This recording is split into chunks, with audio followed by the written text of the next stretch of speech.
ekipe ya APR ikomeje gukora ibishoboka byose ngo ibone rutahizamu.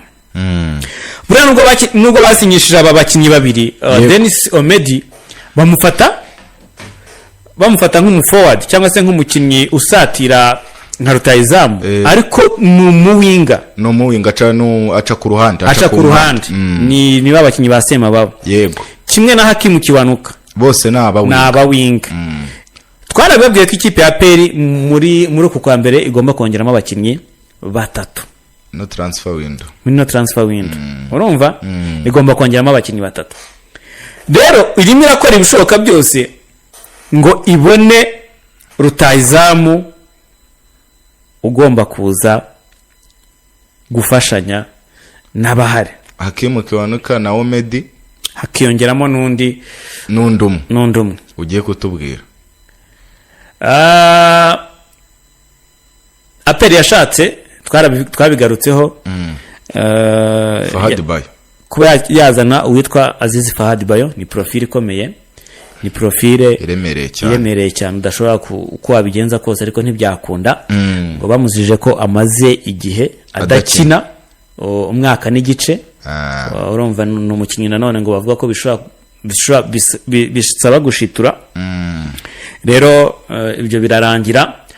Ubu ngubu ekipe ya APR yerekeje amaso muri Mali. Yavuze ko twagiye muri Mali tukazana Mahamadou Lamine Ba, umukinnyi urimo kudukinira neza. Yego, umwe muri signing nziza dufite muri iyi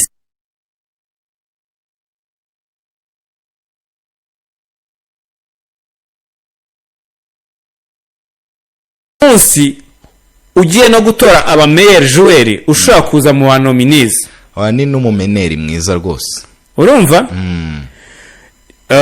Bamwita Mahamadou Lamine Ba, kabisa yagaragaje ko ari playmaker mwiza, no kuba yaraje mu Rwanda rwose ni nkaho ikipe ya APR yitoraguriye indege irimo abagenzi. Ubwo nkunganeho gatoya, APR yabonye performance za Lamine Ba. Imaje kubona izo performance za Lamine Ba, yumva uwo mukinnyi uri mu gihugu cya Mali ugiye kutubwira, ihita ivuga ati se stili nk'uyu ngo tumuzanye nawe ntago yafitinga nkuko Lamine Ba arimo arakina mu kibuga. Noneho twarangiza twabona izo performance zabo, ufashe izo performance ya Lamine Ba wafata niyo performance yo mukinnyi, ubwo urumva amakipe noneho yakandiraho bakavuga ati ntago twakwerekeza n'ubundi stili mu gihugu cya Mali tukara ko twabona iyo yerema. Urumva cyane bakavuga bati yego, nk'ubu dusubiye muri championa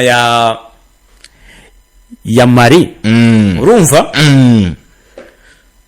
Ntabwo twabonayo umukinnyi mwiza, ntitwabonayo rutahizamu mwiza waza kudufasha mu ikipe ya APR. Yego, urumva? Bararanganya amaso, bakora amakope. Urumva? Baza kugwa ku izina ritubwira, bamwita Lamine Diakité. Stili nawe ni Lamine Diakité. Akina gute rero, akinihe profile? Uretse gato ntinyirukansa. Urumva? Nta kibazo. Bamwita Lamine Diakité. Ni rutahizamu w'imyaka 22. Aracyari na mutoya. Urumva? Akinira ekipe yitwa Onze Createur. Urumva? Nyuma yo kugwa kuri rino zina, amakuru avuga ko ngo begereye witwa Lamine Ba, bati se uyu muntu mwitiranwa Lamine Diakité waba umuzi? Hari ikintu muziho? Ese ubona hano Nyarugenge byakunda? Uwitwa Lamine Ba yarababwiye ngo uwo mukinnyi mumubonye mwaba mubonye umukinnyi mwiza, abemereye ati ndetse nihagira nibinasa mu bufasha bwanjye ko hari ikintu nabafasha nge muzambwira, ariko tumuzane Nyarugenge. Baba batoraguye indege yuzuyemo abagenzi. Uyu mukinnyi yabaye meilleur joueur saison ishize 2023 2024 aho yatsinze ibitego 17 ahembwa nka top scorer MV nato ahemba nka top scorer watsinze ibitego byinshi muri iyo shampiyona cyane. Urumva uyu mukinnyi bakubwira ko ni rutayizamu striker typique nimero 9 hatari nimero 9 rwose uteye ubwoba. Urumva funga barashyira manini namasukamo ibintu buri munota cyane. Ariko nta gapera iri mu rugamba yonyine. Oh yes, biraza no kugorana kumubona. hari andi makipe yiteye yose aremereye nyuma yuko uwitwa Azizi Fahad Bayo agiye muri Tanzania mu ikipe Yanga kanakora test. Umutoza akavuga ati nubundi ari ku rwego rw'abakinnyi mfite ahangaha. Ariko Fahad Bayo amakuru nge hari umuntu muri Tanzania dukunda kuganira yarambwiye ati Fahad Bayo yaje ku ngoma ya Ange Miguel Gamondi. Gamondi urabizi ko yatandukanye na Young Africans. Hahitaza uyu mutoza w'umunya South Africa bita Sladilamovic. Yego. Urumva amurebye n'amaprofile afite kuko yo kubera ko Nzengere yavunitse basigaye babanzemo Muzize na Dubi cyari ari babiri. Urumva kuri bench hasigarayo babiri. Hasigarayo umutipe Jean Tos Bareke umunya Kongo sinzi ni umuzi n'uyu munya Zambia bita Kennedy Musonda. Yego. Urumva ubwo bari babiri bari hanze. Noneho Sladilamovic yahageze arebye uwo Fahad Bayo waje aravuga ati still nubundi singiye gushakaga nta nubwo ngewe nzi ikintu Miguel Gamondi yari yakubonye. Murumva yo ndebye Dube nkareba na Muzize. Urumva nkareba na Bareke nkareba na Musonda abo bane barampagije. Urumva aravuga ati ahubwo bahita bamurekura uyu Fahad Bayo kuko ngewe numvishe nasomye mu gitondo Maulidi Kitende ni umunyamakuru ukomeye wo muri Tanzania. Still yavuze ati Fahad Bayo wari uri mwegeranye muri test hano muri Tanzania agiye kwerekeza muri Rayon Sport. Still nge numva ko mu bataka bose Yanga ifite ari Odube ari Muzize. Urumva ari Musonda ari Bareke bose Fahad Bayo ko byagenda kose nubwo bose baba barya bench uko byagenda kose barusha Fahad Bayo. Nibyo nangiye kubwira. Yego. Amakuru avuga ko yakoze rwose imyitozo muri Yanga. Urumva umutoza aramureba aravuga ati ntabwo abwira ubuyobozi abwira ati uyu mfite abarutayizamu bane. Yego. Muri abo barutayizamu bane nkurikije uko namubonye nta kintu na kimwe arusha abo mfite kandi bose abo barutayizamu uretse uyu nguyu Bareke n'udahamagarwa muri Kongo. Ariko bose abenshi n'abatitirire mu makipe yabo nationale. Muzize abanzamo muri Tanzania. Urumva uyu mutipe Dube ni titireri muri Zambia cyane. Wafata uyu Musonda nawe arahamagarwa muri Zambia. Nakoze uyu mutipe ngo ni Dube ni muri Zimbabwe. Muzize ni muri Zambia cyane. Nako Muzize ni muri Tanzania. Muzize ni wa Clement Muzize ni Tanzania. Uyu wundi Musonda ni muri Zambia. Urumva bose barahamagarwa mu makipe yabo nationale. Fahad Bayo yatangiye kubura umwanya bano batipe bazanye muri apera benshi nibo basigaye bahamagarwa muri equipe nationale ya Uganda. Noneho uyu mutoza Sladilamovic yabona ukuntu yari performance ze mu meza ngahashize akabona ntazibona. Akavuga ati nubundi still nta nubwo ari nanjye wakuzanye. Abwira ubuyobozi ati still ngiye nuko mwandekira abakinnyi banjye mfite bane. Uyu nguyu nubundi agakomeza urugendo rw'ahantu yaragiye. Abangaba nibo nzabyaza mu musaruro equipe ya Yanga. So rero equipe ya Yanga nyuma yo kubona ko uwo mutara mu bidakunze bamwita Fahad Bayo ni inkuru y'ikinyamakuru cyitwa bakita Africa Foot. Africa Foot ifite titre igira iti Lamine Diakité a passé de rejoindre Young Africans. Vuga ko uyu mutara Lamine Diakité na Yanga yagezeyo ashobora kujya mu ikipe ya Yanga rwose. Ikipe ya Yanga irimo imwifuza. Nibyo narimo nkubwira nti n'urugamba rutoroshye kumva icyo kintu. Urumva uyu mugabo w'imyaka cyangwa se uyu musore w'imyaka 22 nkuko nabikubwiye ntabwo ariyo makipe sina Yanga yonyine. Urumva ni umusore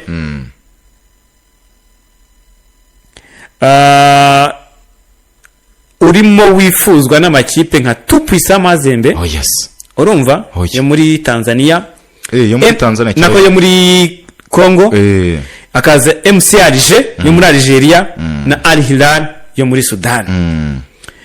Ni umusore uvuga ko rwose ni imari ishyushye cyane urumva ariko ekipe ya Yanga ikaba yarakuruwe cyane cyangwa se ikaba yarashituye cyane n'imikinire ye n'uyu mwataka w'umunyamari bitewe n'uburyo yitwaye n'uburyo arimo kugira n'uburyo arimo kwitwara muri iyi minsi urumva yego kugeza aka kanya kandebe muri Algeria aho bigeze aka kanya nko muri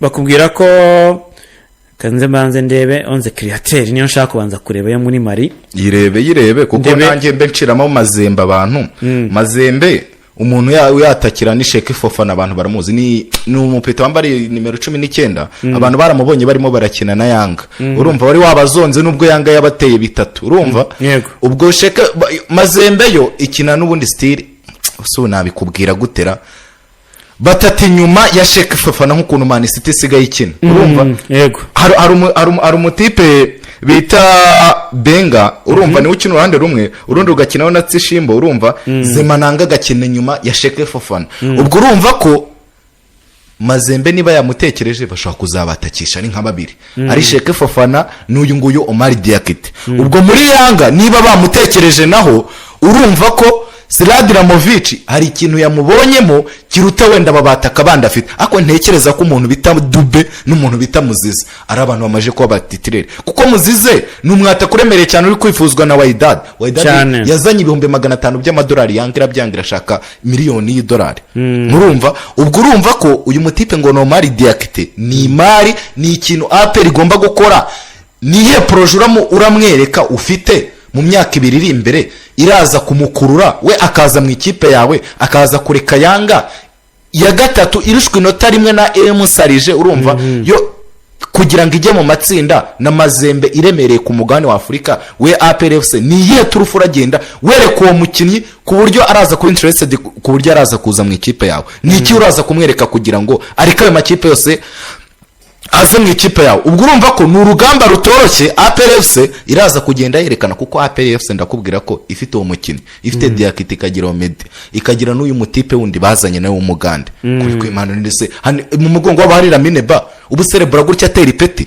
abantu bazapfana Nyarugenge n'ukuri kwimana suko kubeshya APR ifite abo batipe batatu imbere inyuma yabifite Mineba na Daud ari ku 8 bagahita bashaka n'ikindi gikaseri giteye ubwoba kitabaho amatsinda kuri yagisunikamo yica okay ikipe ya Onze Createur ubu tuvugana muri champion y'ikiciro cya mbere iri ku mwanya wa 2 n'amanota 10 mu mikino 6 imaze gukina iri inyuma y'ikipe ya US Buguba Diakite sasa imibare ye niba uyifite wayo Diakite urumva ni n'umukinnyi bigoye kubona pe n'umukinnyi bigoye kubona ariko ngewe nemera ni kimwe Kaniziyo ntago umukinnyi niyo reka nkubwire niyo wajya kubukina hano mu mirenge heye ntago watsinda ibitego 17 muri sezo uri umuntu nagikarita hejuru wallahi ntago kuko reba hano mu Rwanda tuvuga ngo dufite champion y'Europe mba matsinze bingahe 15 none se niba tuvuga ko dufite champion y'Europe ari champion yacu ni ya Marini iri ku ikarita ni yamari none se Diakite APR imubonye last season niba ari umukinnyi wakina ibitego watsinze ibitego 17 muri championa ya Mari urumva dufite Mboma watsinze 15 hano muri no championnat ya Kanyarwanda twirwa tubona kuri kwimana Diakite afite Lamine bafite nabara abatipe babagande nabonye batsinda ibitego basobekeranyije amaguru baba batomeka amaguru inyuma urumva uramutipe yatsinze igitego icyo iyo bita Congo Brazza niwe werekanye Paveri burakono hari ikintu agomba kwiga kubita igitego inyuma muri kon kiramanuka kinagamo ndavuga aba batipe ntago baba bahatisha hari ukuntu ugura umukinnyi urumva ukamuzana ukavuga ati nibyanga biranga nyine kubera ko kwa kundi Real Madrid yaguze Eden Hazard bikanga ko tubona ko Eden Hazard ari imvune n'ibindi bintu utamenya biri ku ruhande ariko kuzana umukinnyi from nowhere urumva ni nko kuvuga ati nazi igiceri ku kirangantego cyangwa ku bintuzi kuri kiriya kintu kindi ukakinaga nk'uko Rayon Sport yazanye Faringanye afite imvune urumva yamugeza mu Rwanda abantu bose bakavuga ati Faringanye from nowhere bizagenda gute ubu ngubu urumva ariko Faringanye sofa akaba ari umukinnyi ufite ibitego 8 muri Rwanda Premier League tubona ko ni derby yamuteye akantu gatoya tubona kabuzeho gato kuba turi gukonfirima ko ari umwata ukomeye urumva naho ibindi byose amakipe matarari bata polisi habuze gatoya yatanze assist Kigali yayikubise yaramaze urumva ibitego 2 zaki zose za Muhazi yaramaze ikipe ya twavuga ko habuze akantu gatoya ni APR kandi yo APR nayo tugiye kureba imipira Faringanye yabonye hari umupira yabonye akajya agera imbere y'izamu umupira roba paveri umupira ujya hanze ariko tukibaza kubera iki yahageze ariko uwo mupira yawitabye urumva nicyo kintu tubona ariko Diakite nkuko mbikubwira niba ari umukinnyi ibyo bitego 17 bihari yarabitsinze muri Mali atari ibintu byo kubeshya akaza muri no Rwanda Premier League muri phase retour yaterekamo bawe 10 hano yakirukanka cyane nibyo ngibyo kuri Lamine Diakite rero ni rutayizamu ikipe ya APR rero yongereye ku makipe arimo amwifuza no gutegereza tukareba gusa ni biraza kuba ihurizo rikomeye cyane ku ikipe ya APR Football Club bigendanye n'abakinnyi 11 igomba kuzajya ibanzamo kuko hagomba kubonekamo imyanya ingahe ni imyanya 5 y'abakinnyi b'abanyarwanda bagomba kubanza mu kibuga asubundi se twababara urumva mu gihe uko yifuza irashaka rutayizamu sibyo batatu b'imbere bo nuruca abana n'abanyamahanga kuko twabibonye abara abagande 2 ubikunze na Diakite we rutayizamu tutaramenya wari we tutereka y'10 ntakorwa hu nuruca Lamine Ba akora abanyereza baro ubwo hasigaye imyanya 2 Dauda imyanya 2 harimo umunyezamu urumva Suwane ubwo babaye bangahe 6 buzuye ubwo bivuze ko mediane hazazamo abanyarwanda 2 ruboneka stili n'undi muntu uzakina 6 kuko nyine turi kuvuga ati haje elema 3 ebyiri zo turazishidikanyaho sibyo bitewe n'imibare tubona n'ibyo bakoze yego nuko zicara wera Ramazani ukavuga ati ikintu nzajya nkora nzajya mbona 10 ya nyuma cya 20 ya nyuma urumva nudakora cyane kuko dufite abanyamahanga bakora itandukaniro tubona n'abanyarwanda bakora itandukaniro urumva hazamo uwo munyarwanda ubimerita niba haje abo banyamahanga 2 babagande baca ku mpande bamashanyarazi sinzi niba ubona iyo bari kurasa umwaka bira bintu biturika hejuru biturika udahunze byakugwa mu maso niba haje abo banyamahanga 2 ba peri bihuta cyane ukazanamo n'uwo nimero 9 ubugonga buri munota agera amahirikamo ibintu ahirikamo buri munota ahumekera ku mudefanseri